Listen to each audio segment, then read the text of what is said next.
So hi everyone, this is going to be week 2, step 7, and I'm Ganning, but you'll notice that today I'm joined with the wonderful Mark. So Mark, if you want to give a short intro about yourself and then explain this stuff.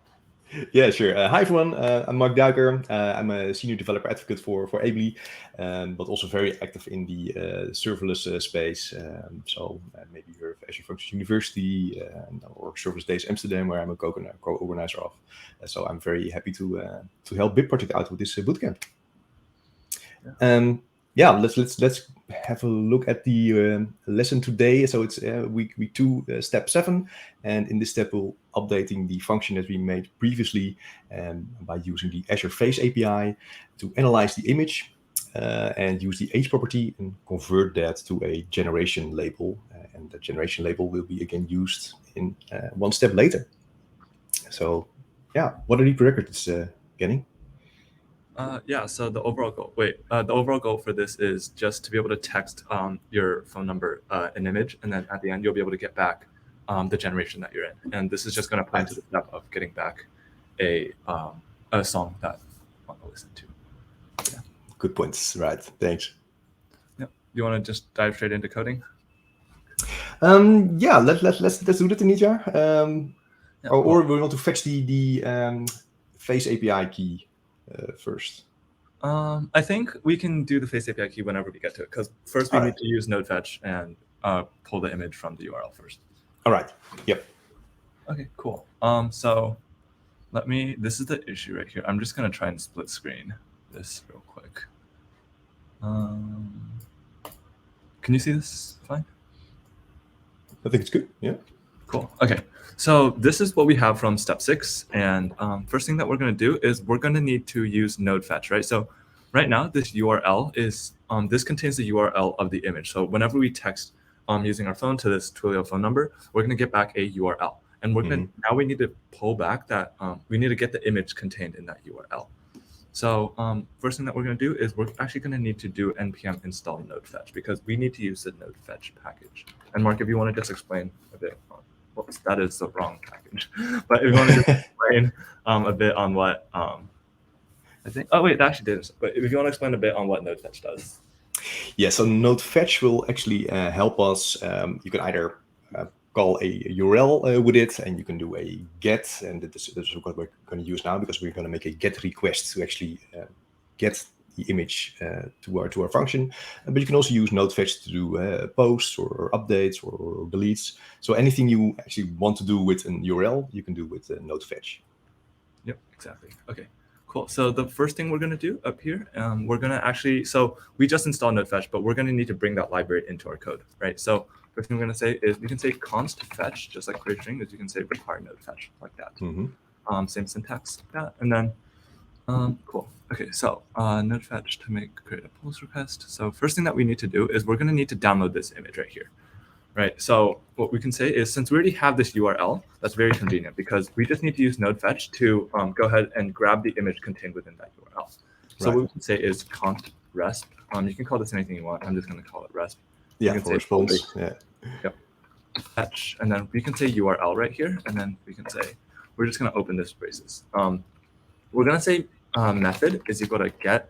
As Mark mentioned, there was previous methods, like we can use post, patch, delete, or something like that. Mark, if you want to explain like what a get request is.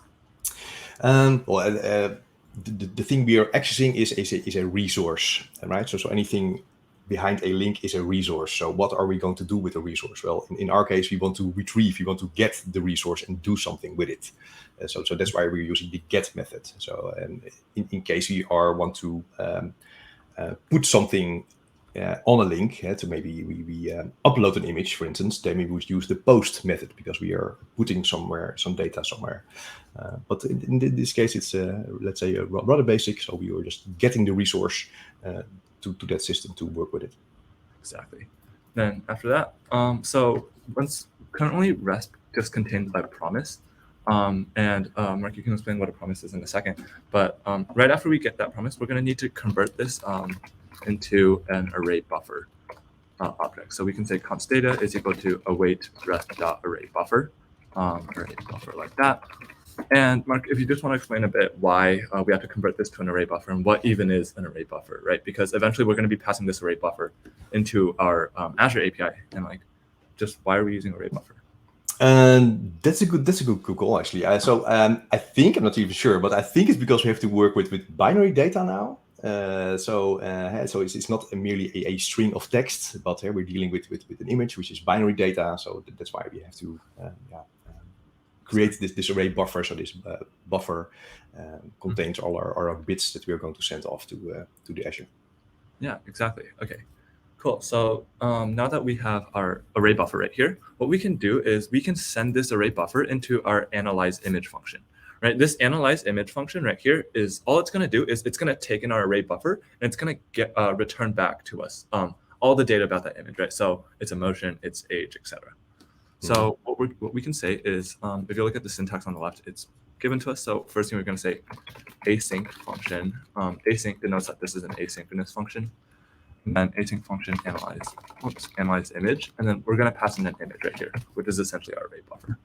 Right, so we just made that function declaration. But up here, we can also say const result is equal to await analyze image. We can say data as well. Yeah, Mark, do you want to explain a bit on what an async function is? Like, what's the difference between async and like a regular JavaScript function?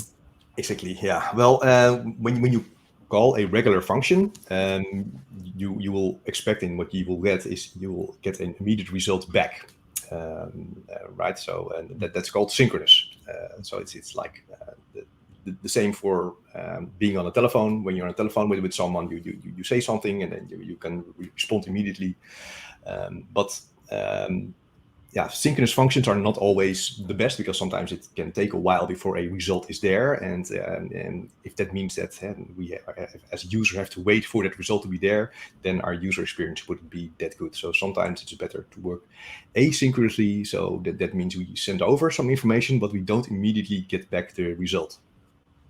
And instead of waiting, it means the computer, the software can then use that time to do some other stuff, and then before returning you with the result. Exactly. Okay. Yeah. So that's what an async function is. And if you notice in this function, first thing that we're going to need to do is we're actually going to need our subscription key from Azure and also our URI base. The way that we can get that is if we just, I already have Azure open, but if you don't, you can just go ahead and Google Azure console like that. And that's going to be the first one right here. But cool, so I already have it open. If you'll recall from previous steps, from emotional gifts, I believe, or just however you pronounce that, you'll notice that we have our face API resource right here. You can create a new one. I'm just going to go ahead and use this old one because we can use it, right? There's no harm in doing so. Then what it wants us to do, what it wants us to get is the subscription key. So conveniently, there's something called keys and endpoint. It's exactly what we need, right? So all I'm going to do is I'm going to go ahead and copy to clipboard this key right here because we're going to need it. And then I'm going to just say const sub. I'm just going to call this key. I'm going to make it all caps because it's a constant. And I'm going to paste that in here. Mark, do you by any chance know if there's a way to actually do process.env here? So it's like an environment variable. I think you can do that, right? Because this is just our function. So yeah, we should be able to use the process environment.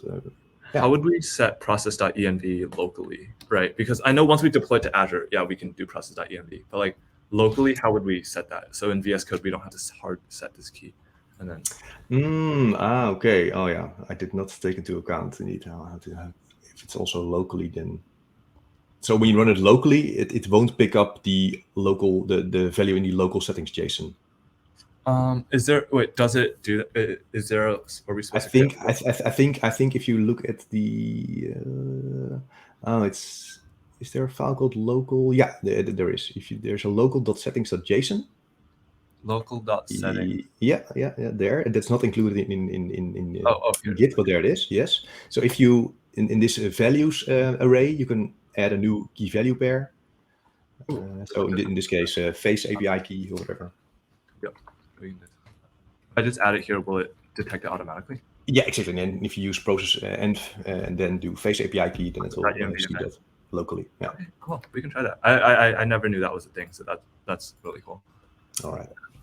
Cool. And then endpoint, we can just say that same thing as well. Except we can call this, how about face API URI. Excellent. I'm just going to remove this trailing slash because we're going to add it later on. Yeah. Go ahead and save that. And now, like Mark was saying, instead of hard coding the key like this, we can say process.env. Yeah, and then the face. Ooh, what did I call this? API. I think so. That should be right. Let me check 1 second. I'm 90% sure. Yeah, face API key. Yeah. I copy and paste that. Just I had to not solve that. Cool. And then we can say const URI base is equal to process.env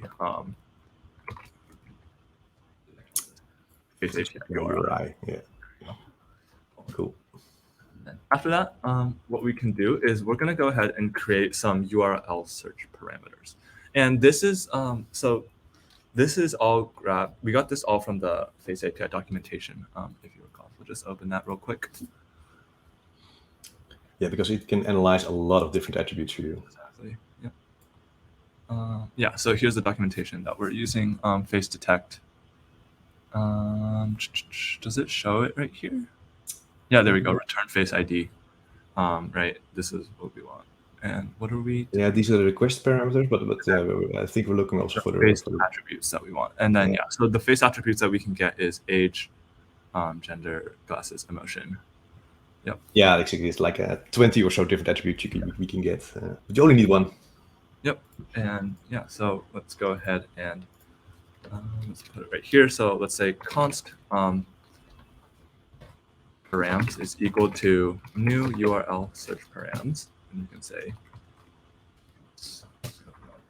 do you want to go ahead and explain what URL search params are while I type this in? Well, we are going to call an endpoint right now, and that endpoint that's the start. It starts with the base endpoint that you can just put in the local settings JSON. But the call we're going to do, it needs some more information because we need to instruct Azure that we want certain type of information back from it, and we're going to do that by appending that base URL with different variables, and those variables we are now defining in the URL search parameters. Yep, exactly. So I think previously you also showed how to use the question mark and then equals and then putting in the search parameters there. So this is very similar, but previously I think we were extracting from it, and now we're actually making the search parameters. Yep, exactly. So yeah, so this is just exactly what we have in example code. So we want to return our face ID, but for our face attributes, what are we going to return, right? So if you'll look at this, we're interested in the age of the user, right? If they're between 5 and 25, et cetera, right here.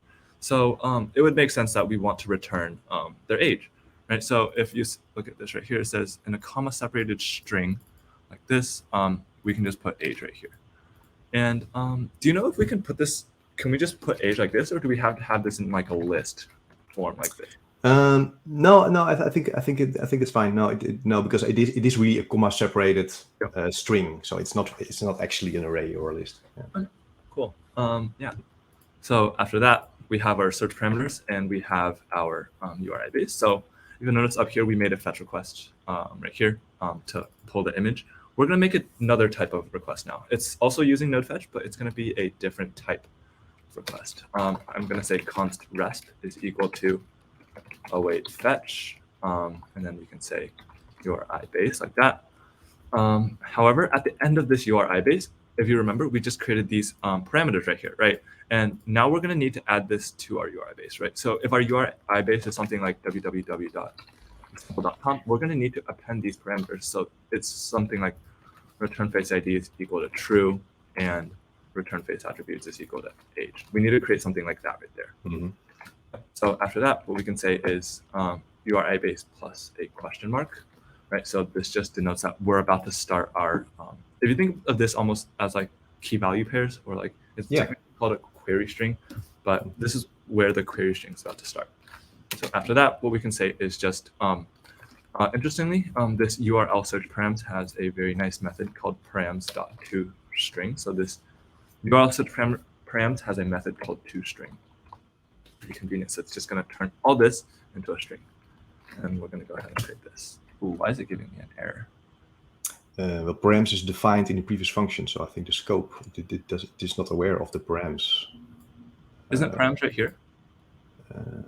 Oh, I thought the function was already closed. Yeah, you're right. Oh, but wait, we need another plus. Oh, yes. There we go. That is the issue. Okay, cool. So after that, if you'll notice up here, we have specified a method. We're going to go ahead and do that again. Put that right here. However, instead of making a GET request, what we're going to be doing now is we're going to be actually sending our image over, right, to the Azure Face API. And then instead of using a GET request, Mark, what are we supposed to use here? Yeah, I think it's a post because we are giving some data, so we're posting some data. So that's what we need right now. So we're going to go ahead and make a post request. And then within the body of our fetch right here, we're going to call this whatever we pass in. It's just going to be our array buffer, right? Mm-hmm. So we're going to just call it image. And then we have to give it some authentication headers, right? So we're going to say headers like this, and then we can say content type, and this is case sensitive too, I believe. So type, it needs to be application/octet stream, and I believe this denotes that it's going to be binary. Yes, exactly. Which is why we had an array buffer up there. So it's telling Azure that we're about to send you a binary. Yep, correct. And after that, if you recall from before, we had something called a subscription key header that we also needed to specify. That's why we went ahead and grabbed this key up here. So if we just say OCP-APIM-subscription-key right there, and then we can just call this whatever. What did I call this? I just called it key. Like that. Nice and simple. I like it. Nice and short. This response object is going to be a promise again. However, we're going to go ahead and change this into JSON. So we just say await consider is equal to await rest.json. And all JSON is its key value pairs. Like we have name, and this can be banning, right? So that's all JSON is. And then we're going to change like that. We're going to go ahead and return data right here. Cool. So this function should work. And then let's go ahead and say, once we call that, we can say context.log result. I've always been curious about this. Why is it in Azure that we're using context.log instead of console.log like regular jobs? That is a good question. I don't know. Yeah, because the context is of course already a wrapper to abstract certain things. So maybe it's also to prevent you to really access some kind of stuff that you know it's not supposed to be accessed. I think. Yeah. Let's go ahead and just test it right now. Right now we have not grabbed the age, so all we're gonna out to console.log is it's going to be this entire JSON object. But we just want to see that it works. So I'm just gonna head and click F5 if you're on Windows, but on Mac like me, it's FN. You have to type FN F5 first. Yeah, so we're running it locally, but we are connecting to the Face API in the cloud. So now we have song for you. This is our URL right here. And I'm going to go ahead. I don't need Finder open. I'm going to go ahead and open Postman. So yeah, Postman is just something that you can test API requests easily on. So let's go ahead and just. Oh, actually, wait, no. This is not. You have to provide your image, right? Oh yeah. It's triggered via Twilio. This is triggered through Twilio. Yes, you're right. Absolutely right. Okay, good point. I got too used to doing what we did before. Yes. Okay, so I think in that case, we actually have to, actually in that case, let's go ahead and just code everything out real quick and then deploy it. Yeah, because of course, with Twilio can't trigger your local, it would be your local function. it would take a lot longer. So yeah, so context.log result like that. I'm just going to remove that context.log. Assume that it works. So let's go ahead and just say, so now we have to determine the generation that the user is in, right? So because it wants us to say like whether they're in Gen X, Gen Y, Gen Z, etc. Yeah, so we get the age back. So we have an age property in our data object. So we can say age is equal to result. This is going to be in the first face that it detects. You're theoretically only sending the API something with an image with only one face in it. But if there's more, you're only going to grab the first face. Go ahead and grab the face attributes. And then you can say .age. The only reason I know that this is the way to access age is because I've tested it before. If you want, you can test it on your own. Just go ahead and context.log result or return result right here. You'll see that this is how you access it. And yeah, so after that, we can say, we're going to need a bunch of if-else statements, right, to just determine the age right here. Yeah, exactly. Yeah. So we can say let ID. ID is just going to be something like, let's say, they're Gen Z, Gen Y, Gen X. Yeah, so that's the let's say the label of the generation. Yeah. Yep. And we're going to declare this outside of the if statement. So whatever's in there, we can modify ID. So let's go ahead and just start this. So if parentheses age is greater than 5, right? Because age is greater than 5 here. Okay. Let me click enter. If age is greater than 5 and age is less than 25, yeah. then we can say ID is equal to, what did they want? Gen Z. There we go. And we can say else if, I like putting my stuff on a different line.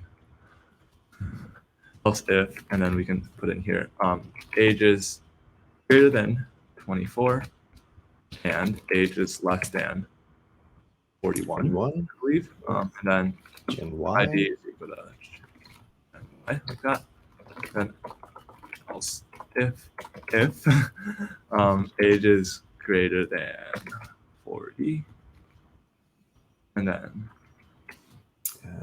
age is 57. 7. Gen X. Oh. ID is equal to Gen X. Then we can say else if after Gen X, yeah, we have, yeah, you still have the baby boomers. Yep. So then age is greater than 56 and smaller 76. Less than 76. Yeah, and then it's ID is equal to baby boomers. And then after that, if they're not in any of this range, we're just going to go ahead and say nothing. Or let's go ahead and put unknown. Yeah, so either the age is 5 or lower, or 77 or higher. Exactly. I'm going to go ahead and context up there. And then I'm going to go ahead and context.log ID here. But then finally, what we're returning is ID. So that should be the complete code for this function right here. First thing is I'm going to go ahead and first set our environment variables, I think. So for our so for our function app that's currently deployed in Azure, we need to update that. Yeah. So this is where it is. And when you publish from VS Code, I think you can actually do it directly. So you can actually publish. Oh, really? Yeah. Oh, how do I do that? So if you have the Azure thing there, right? So you can click on your local I think if you click on your local project, I think you can actually, if you deploy that. If I just deploy, it'll do it automatically? Yeah, I think it will actually ask you do you also want to use your local settings and deploy it to the cloud. Are you sure you want to deploy this? Will override deploy. Oh no, let's see if it works. Yeah. Okay, so this is going to take 2 seconds or so to deploy. And I'm just going to go ahead and go into this configuration. Yeah. Yeah, it should actually ask. So I'm hoping that it works. Hopefully, yeah. It's okay if it doesn't. We can just set it here. Yeah. It'd be really cool if it did, though. It just automatically adds environment variables for you. Yeah, I've seen it. I've seen it working. So it's definitely in there. Or maybe it only checks if it detects that the key is already there, but it has a different value. So, for instance, you can have a local emulator storage or a real Azure storage. So when it detects a difference between the two, then it will check. Okay, so it's upload settings. Yeah, so it's the second option there. Yeah, uploading settings. Oh, there we go. Yeah. Okay. So now the Face API endpoint should be there. If I just refresh this, maybe it's gonna take a second. I think. Yeah, the portal is never very quick, right? So yeah. Okay. My computer's. Oh, it did upload. It uploaded perfectly. Dang, that's pretty cool. Ooh, nice. Yeah. That's awesome. Okay, cool. So yeah, let's go ahead and go ahead. Oh, it should be already deployed to Twilio because I already have it set. Right? So let's go ahead and I'm going to go ahead and try to text an image to this. Oh, actually, I'm going to monitor the logs though, just in case something does go wrong. Good point. Go ahead and go to code test. Let's go ahead and find I need to find image. Okay, there we go. How do I? Is this big enough? Oh, I need to turn off my virtual background. Yeah. You can also make yourself bigger if you switch to one of the other views. Not that one. Wait, there we go. I think there we go. Okay, cool. So I think this is the image, and this is my Twilio account. If I just click send, it might take a second because I took that picture like 20 minutes ago. Hopefully, it's just sending right now. Okay. I've not heard the send sound. Oh, okay. Wait, cannot read face attributes of undefined. Okay, so okay, of undefined. Okay, so something in our code is. Can you switch back to the other view? Yeah. Oh, yes. I can switch back here. Yes, perfect. Cannot read face attributes of undefined. So you do data.json, right? So we do data await response.json. It says resource not found. Interesting.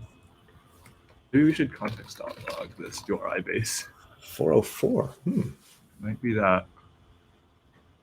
Did I set this wrong?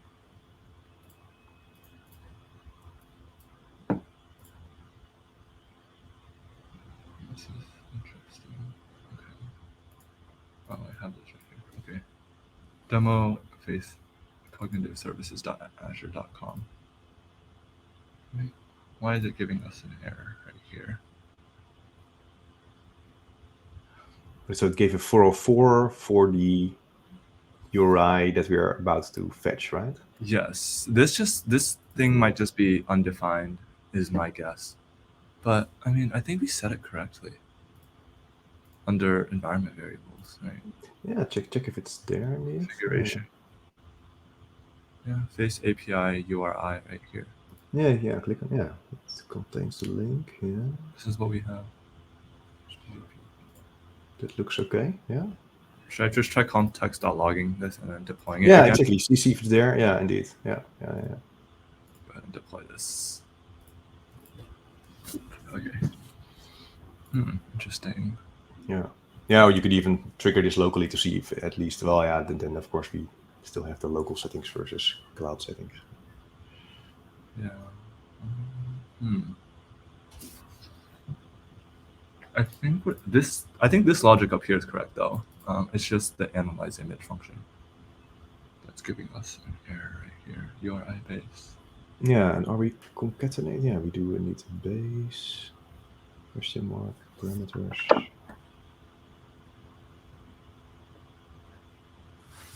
Yeah. Okay, cool.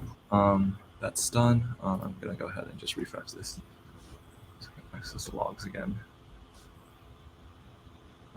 Logs. Okay, I'm gonna go ahead and text it another image. Mm-hmm. Go ahead. See that. I'm gonna keep the logs up on this screen now, though. Yeah. So you can see it. Oh. Failed to say. Context. Oh, context is not defined here.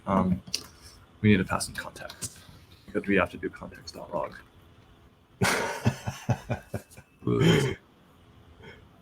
So let's go ahead and put analyze image. Yeah, that's fair enough. Yeah. Go ahead and deploy that again. Is there a way to pause streams on this? Or do I just... No, you have to either cut it off later or we'll cut it out later. Yeah, that's the advantage of maybe Loom or something, right? You can just pause it and then start again or something. Yeah. That's what I was using in the past for quite previous Loom. Yeah. Okay. Analyze image. It's not defined. It's interesting. Yeah, but it's probably when first have to make sure indeed that the actual right URL is called, because otherwise I can imagine that the output is empty. So that makes sense. Exactly. Cool. Let's go ahead and refresh this. Send it an image.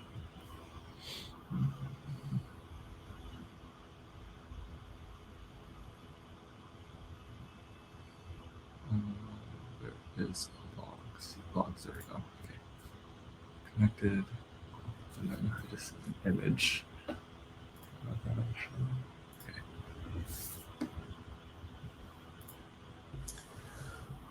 Okay, it's accessing it correctly.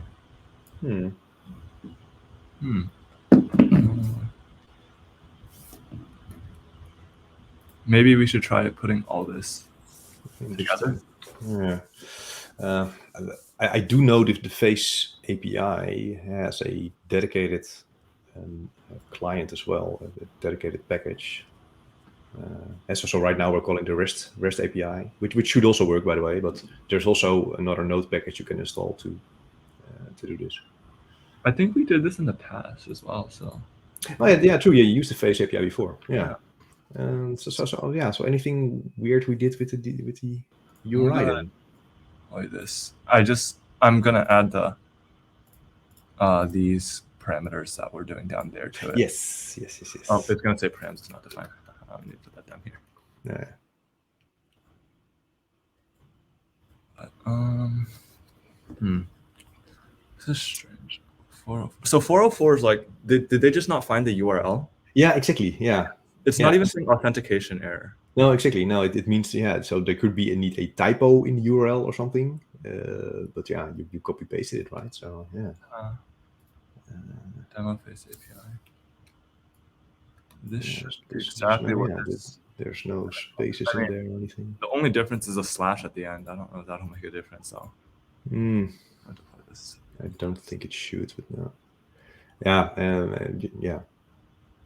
Well, if this doesn't work, you can always verify with Postman, right? So use the exact same constructed link and see if it works via Postman. Yeah, weird. Let me see if I have any projects.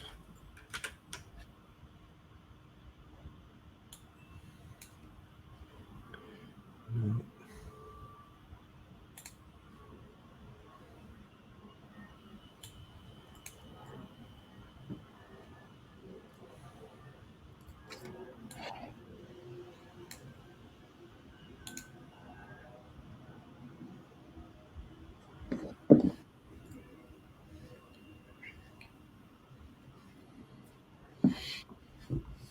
Yeah, the headers also look fine.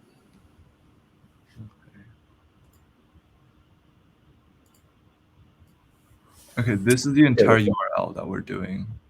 Okay, and it still says 404. Yeah, resource not found. Yeah, so try that URL now in Postman. And then also with this entire URL. Okay. Yeah, and then also with the headers we're supplying. Let's go ahead and make a post request. We could do binary and then also provide an image, just a local image. Does it just work like that? Really? Yeah. Oh, that's cool. Okay. Let me find. Oh, I found the picture. Perfect. Yeah, and then Oh, there. Okay. Interesting. So what's not correct in this URL then? Interesting. What if I just like remove these attributes? What? Wait. I just copied and pasted. Yeah. Wait. Okay. This has never happened before. Wait. That is weird. It is active, right? It is running. Is there a way to check if it's active or not? No, I don't think it's just there, so it should be active. I don't think you can even turn it off. Yeah. So you're okay. So you're on the standard mode. Okay. This is weird. Well, we can always create a new Face API endpoint if we think we doubt the. Let's create a new Face API endpoint and try that. Because this is very weird. This is Face API create Azure subscription 1 resource group. Should we just create a new one? Yeah, it's just a Call this placeholder anyway. Yeah. placeholder API. Name placeholder base API. Here. Review create. Then create. Interesting. It's saying it's not found. So like that is so weird. Yeah. Oh. I think I know the issue. Oh, yeah. The issue is that this itself is not an endpoint. Right. What we need is this.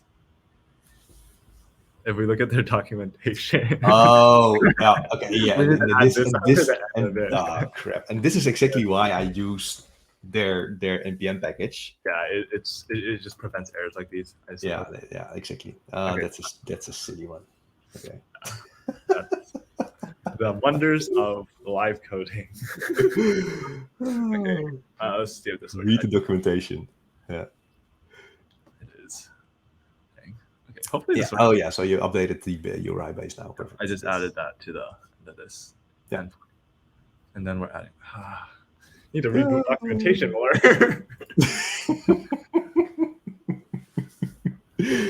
Yeah, no one usually does read the documentation, but yeah. I saw a funny meme. It's like, you'd rather debug for an hour rather than read 10 minutes of documentation. Yeah. You always see these memes all over the place. Yeah. It's so funny because it's true. Yeah. Yes. Okay. Let's go ahead and try this now. Logs. Okay. And then I'll try to put. Yeah. All right. Just sending at the top. Okay.